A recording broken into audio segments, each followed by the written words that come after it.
students, in this video we are going to see about law of demand. What is demand? The poor person wants to buy a bicycle, that is a demand, but he want to buy a car, that's not a demand. So demand in economics is the desire to possess something and the willingness and the ability to pay a certain price in order to possess it. In economics, the desire backed up by enough money to pay for the good demanded. Characteristics of demand. Demand is basically determined with the price of the commodity, and that is based upon the time period that's highly related to the market and how much amount you have. Demand function. Demand is mainly depends upon price. This means demand for a commodity is a function of price. D is equal to F of P. When we purchase some of the goods, then you are regularly asked how much this, and then you fix what you buy. Law of demand. The law of demand was first stated by Austin Cornett in 1838. Later it was refined and elaborated by Alfred Marshall. The law of demand says that the quantity demanded increases with fall in price and diminishes with the rise in price. When the commodity price is low, we purchase more of the goods. When the commodity price is high, we purchase only less goods. That the people will buy more at lower prices and buy less at higher prices, other things remaining the same. This is the picture I explaining it. The price of apple is so high, then she purchase only less quantity. When the price of apple is low, she purchase more of the goods. That is called it as law of demand. When the prices go up, the quantity demanded goes down.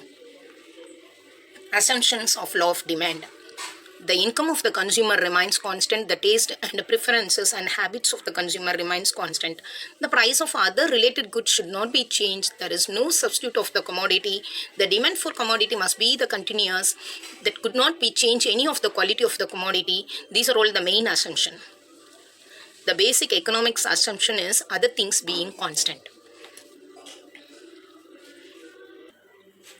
The law of demand explained with the help of a schedule. The price, and the price of the commodity is ₹5, then he purchased only 1 unit. If the price of the commodity reduced from ₹5 to ₹4, then the person wants to buy the commodity, he is increasing his commodity 1 to 2.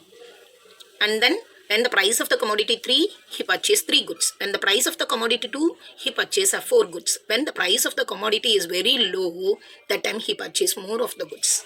That is explained. With the help of this table, you could draw a diagram. The x-axis denoted as quantity demanded and then y-axis denoted as price. When the price is 5, he purchased only 1 goods. When the price comes down from ₹5 to ₹1, that time he purchased 5 units of a quantity. So, DD is called it as a demand curve. Demand curve always slope downwards from left to right.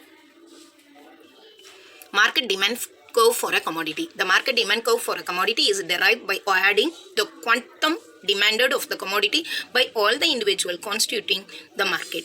That is, the person having a goods, number of A person, he wants to purchase the goods when the price of the commodity 3, consumer A purchased 2 unit, consumer B purchased 2 unit, but consumer C purchased 4 unit. Then we could add all those and then we are getting 8 quantum of the goods that can be sold only with the rupees of 3. So adding up of all the individual demand schedule, you get a market demand schedule. Determinants of demand.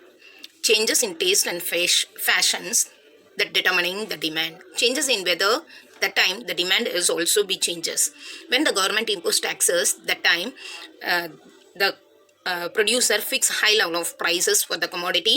When the government provides some of the subsidy, that time he reduce the price of the commodity. Changes in expectation, that is the future result is an increase in demand.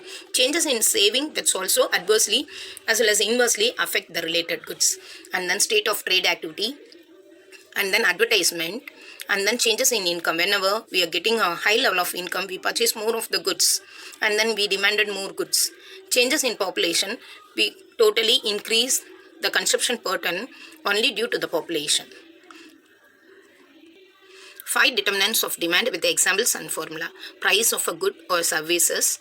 Quantity demanded is a function of price, income, price of related goods, taste and expectation. Income of the buyers, prices of related goods or services, taste and consumers, and then expectation.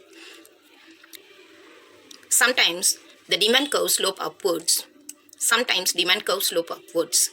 That is the exceptional cases. Veblen paradox and Giffen goods. During the festival time, she wants to purchase some of the gold even though the gold price is so high. Then that is called it as a Veblen effect.